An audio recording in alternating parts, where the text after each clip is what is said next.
नमस्कार। रामलाल शिक्षण संस्थान ऑनलाइन क्लास 8 में कक्षा 8 के विद्यार्थियों का स्वागत है। आज अपन 3 के पाठ का जो टॉपिक है, आपको 2 दिन से यही बता रहा था, उसी को थोड़ा अपन रिवाइज करते हैं। आज का जो टॉपिक है वो है खेती में सुधार के प्रयास। भाई, बंगाल में अंग्रेज़ों को दीवानी मिल गई। दीवानी मिलने के बाद उसने अपना राजस्व बढ़ाने के लिए, आपको बताया था कि 1765 में दीवानी कब मिली थी उनको,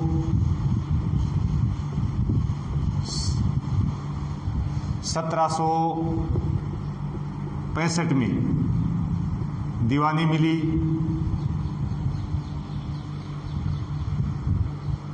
टॉपिक डाल लेना,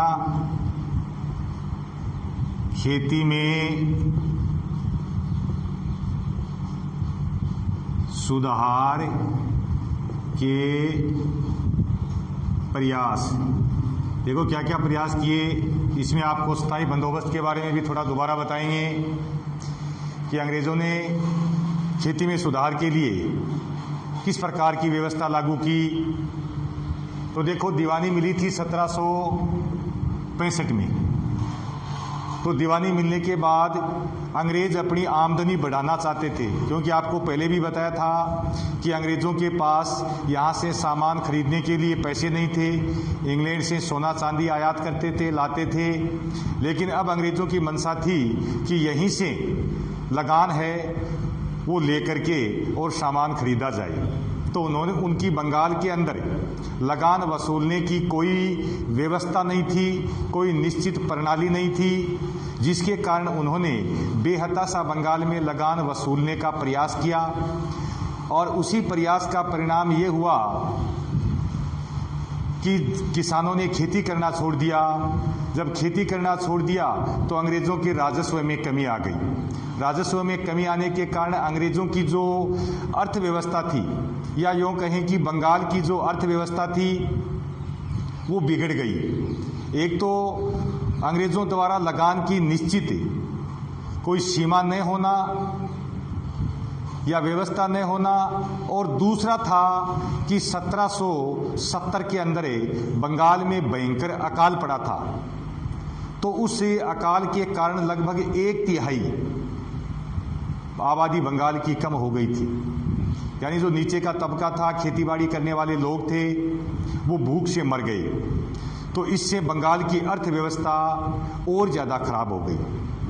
अब कंपनी चाहती थी कि किस तरह से आय को निश्चित किया जाए। एक ऐसी स्थायी व्यवस्था बंगाल के अंदर लागू की जाए जिससे उनकी आमदनी है वो निश्चित हो जाए। तो उन्होंने अपनी आमदनी निश्चित करने के लिए, उस समय जो आय का मुख्य स्रोत था वो कृषि था, तो कृषि में सुधार के लिए उन्होंने प्रयास किए। इसके लिए उन्होंने क्या प्रयास किए, ये मैं आपको इस वीडियो में थोड़ा बताऊंगा। तो इसके लिए कंपनी ने सबसे पहले क्या किया, स्थायी बंदोबस्त प्रणाली लागू की। याद रखना, बंगाल में खेती के सुधार के लिए कंपनी सरकार ने क्या प्रयास किया। तो खेती में सुधार के लिए कंपनी ने स्थायी बंदोबस्त प्रणाली लागू की थी। पॉइंट लगा करके लिख लेना।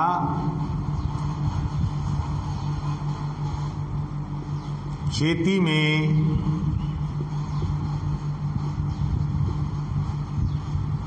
सुधार के लिए कंपनी सरकार ने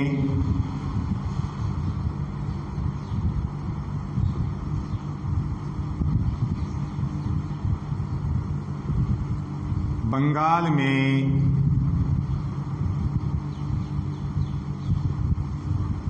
स्थायी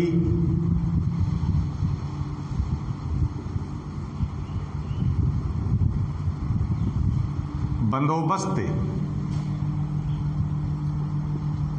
व्यवस्था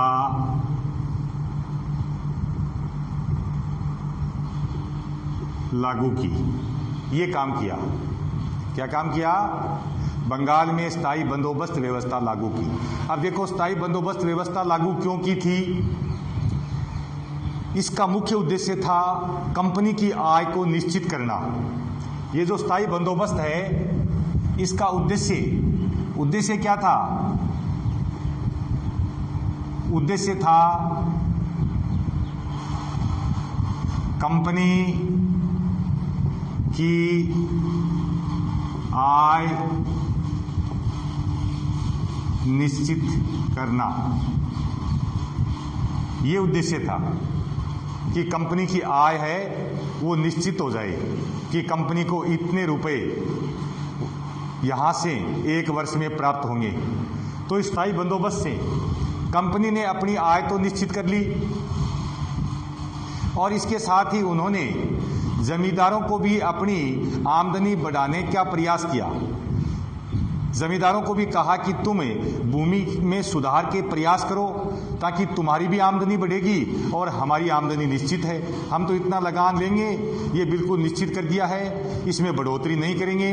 अब अगर तुम खेती का विस्तार करोगे, किसानों को खेती के लिए प्रेरित करोगे, उनको थोड़ी सुविधाएं दोगे, तो किसान ज़्यादा खेती करेंगे और किसान ज़्यादा खेती करेंगे तो राजस्व ज़्यादा होगा, यानी भूमि कर ज़्यादा प्राप्त होगा। तो इससे जमींदारों का भी फायदा होगा और कंपनी की आय भी निश्चित हो जाएगी। लेकिन ऐसा नहीं हुआ, ऐसा नहीं हुआ। तो आगे जो टॉपिक है उसमें है समस्याएं, कि समस्याएं क्या क्या आई। क्या समस्या थी कि स्थायी बंदोबस्त के बाद भी कंपनी की आय में वृद्धि नहीं हुई, या स्थायी बंदोबस्त से क्या क्या समस्याएं आई। जो नई व्यवस्था थी अंग्रेजों की स्थायी बंदोबस्त, तो इस स्थायी बंदोबस्त से क्या क्या समस्याएं पैदा हुई।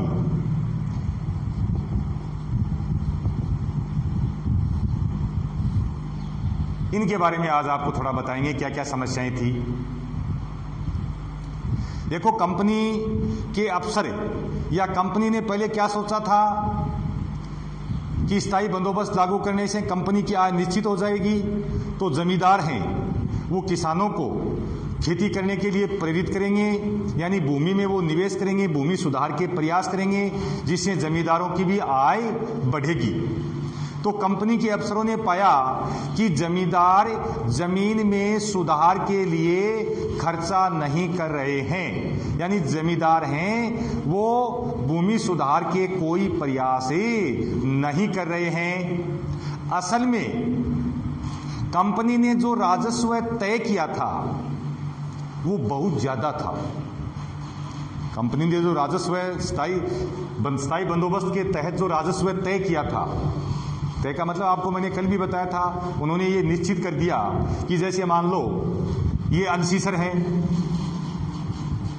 तो अलसीसर गांव की जितनी भी भूमि है उससे यहाँ एक जमींदार था या ताल्लुकदार था, या पहले यहाँ कोई छोटा राजा था, रियासत का मालिक था, उसको ये जिम्मेदारी दे दी कि इस अलसीसर गांव से तुम एक वर्ष के हमें 10,000 रुपये देना।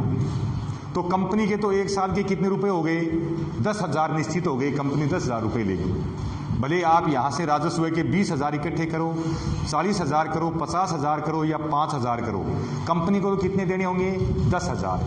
अगर 10,000 से कम राजस्व दिया तो कंपनी जागीरदार से उसकी जागीरें छीन लेगी। लेकिन समस्या ये थी कि कंपनी के अफसरों ने जैसा सोचा वैसा हुआ नहीं।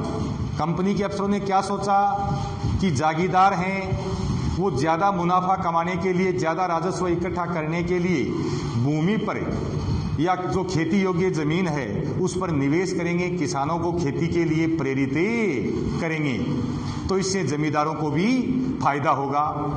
तो कंपनी ने जो लगान तय किया था वो बहुत ज़्यादा कर दिया था, इतना ज़्यादा कर दिया था कि बहुत सारे जमींदार उतना लगान अपनी रियासत से इकट्ठा ही नहीं कर पाए और उसकी जागीरें चली गई। तो कंपनी ने जो राजस्व तय किया था वो इतना ज़्यादा था कि जागीरदारों को उसे चुकाने में परेशानी हो रही थी।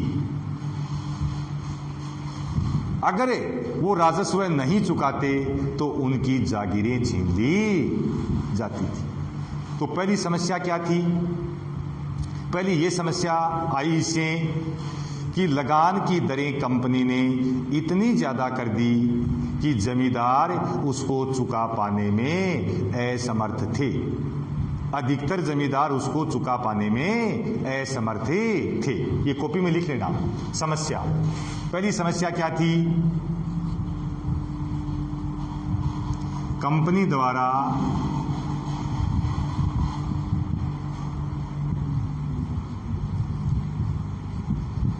भूमि कर इतना अधिक कर दिया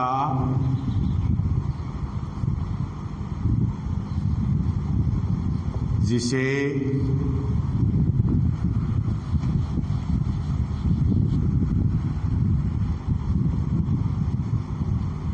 जमींदार चुका पाने में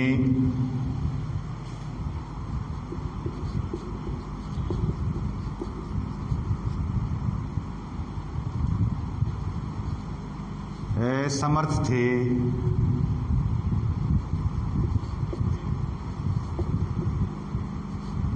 और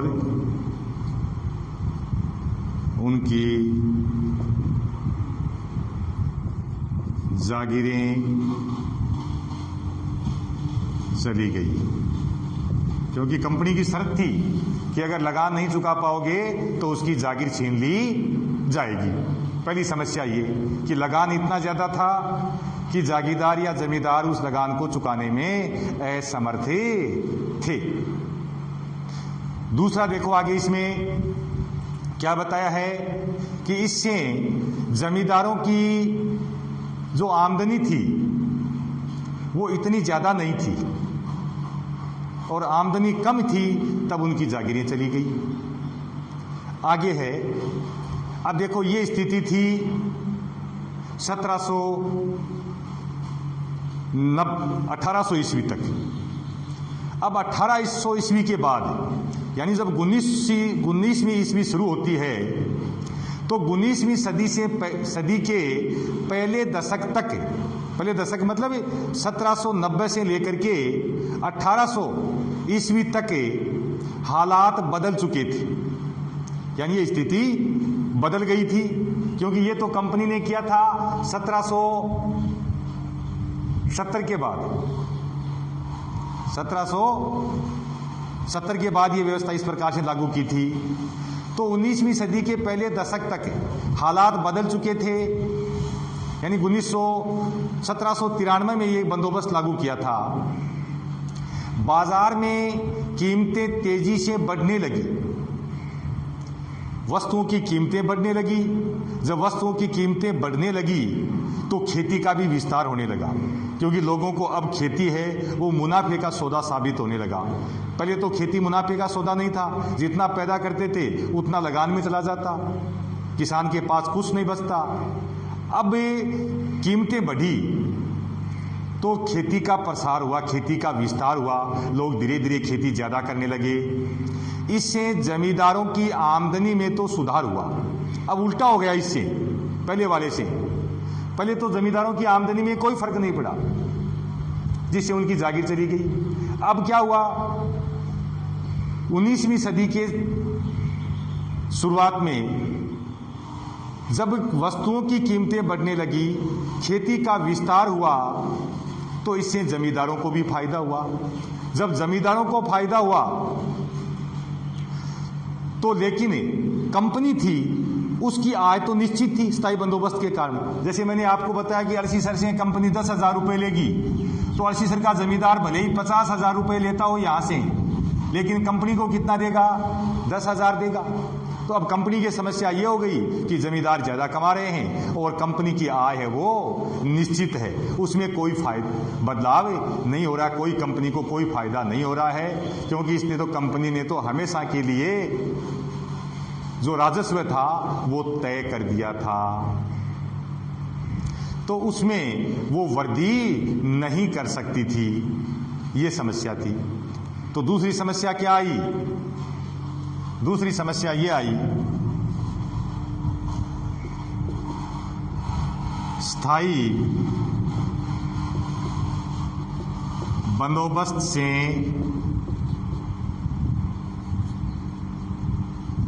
कंपनी की आय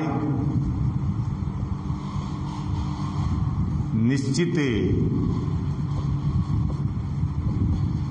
हो गई, उसमें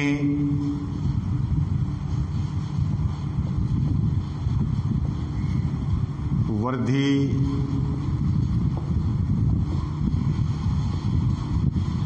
नहीं हुई।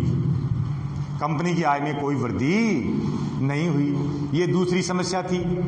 अब देखो, कंपनी तो पहले भी जमींदारों के पहले समस्या थी, अब जमींदारों की हालत सुधरी तो कंपनी के अफसर चाहते थे कि हमारी आमदनी बढ़े, लेकिन कंपनी लगान पहले ही तय कर चुकी थी। आगे देखो, लेकिन जमींदारों को अभी भी जमींदार थे, वो उनकी आमदनी बढ़ने के बावजूद भी वो भूमि में सुधार के कोई प्रयास ही नहीं कर रहे थे। ये तो जब किसानों को जमीन में कुछ लाभ लगा तो उन्होंने खेती करना शुरू कर दिया, क्योंकि जो खेती में पैदा होने वाली चीजों की कीमतें बढ़ी तो किसान खेती की तरफ आकर्षित हुए, खेती का विस्तार हुआ तो जमींदार को ज्यादा कर मिलने लगा। लेकिन जमींदार ने खेती में सुधार के कोई प्रयास नहीं किए, उसने खेती में सुधार या खेती की बेहतरी के लिए कोई रुचि नहीं दिखाई, यानी वो बिल्कुल खेती से दूर रहा। वो सिर्फ राजस्व वसूल करने तक ही सीमित था। उनमें से कुछ स्थायी बंदोबस्त शुरुआती सालों में ही अपनी जमीन गंवा चुके थे, यानी उनमें से जो जमींदार थे ना, उन जमींदारों में से जो मैंने आपको पहले बताया था कि कुछ जमींदार थे जिन्होंने समय पर लगान जमा नहीं कराया, वो अपनी जागीरी गंवा चुके थे, जागीरी खो चुके थे। जो बचे थे उन्हें भी बिना परेशानी और निवेश का खतरा उठाए आमदनी की उम्मीद दिखाई दे रही थी, कि उनको भी लग रहा था कि अपन खर्चा क्यों करें, लोग अपने आप ही खेती की तरफ आकर्षित हो रहे हैं, खेती कर रहे हैं तो हमें तो ऐसे ही फायदा हो जाएगा। दूसरी तरफ गांव में किसानों को, अब देखो तीसरी समस्या क्या थी, तीसरी समस्या ये थी कि गांव के जो किसान थे वो इस व्यवस्था को दमनकारी मानते थे, अपने लिए नुकसानदायक ही मानते थे।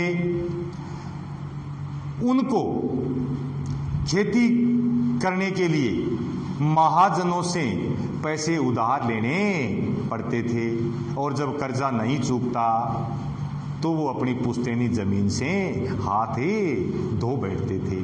तो तीसरी समस्या क्या थी स्थायी बंदोबस्त के कारण? देखो,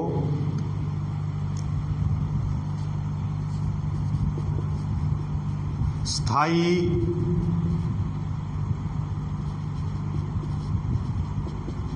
बंदोबस्त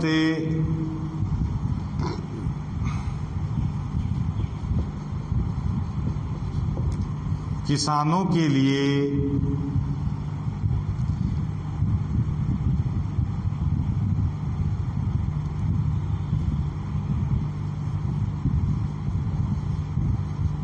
लाभकारी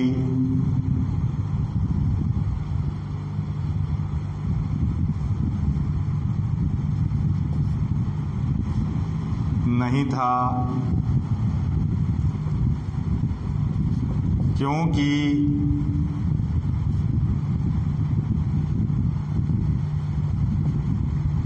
किसान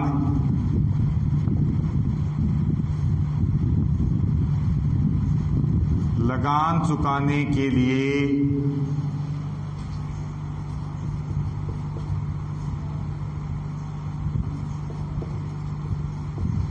महाजन या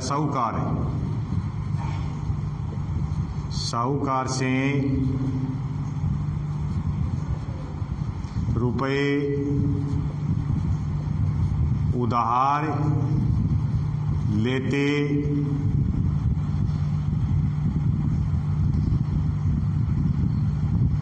लेते, लेकिन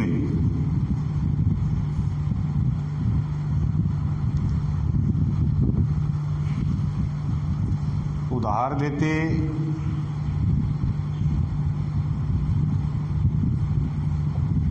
अधिक ब्याज के कारण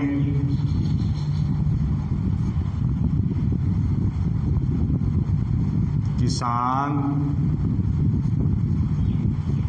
उन रुपयों को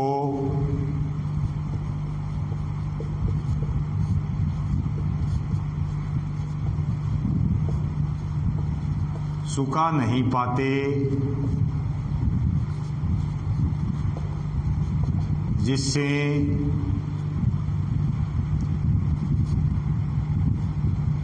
उन्हें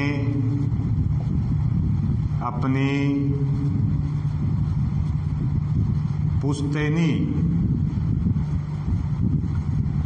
जमीन से हाथ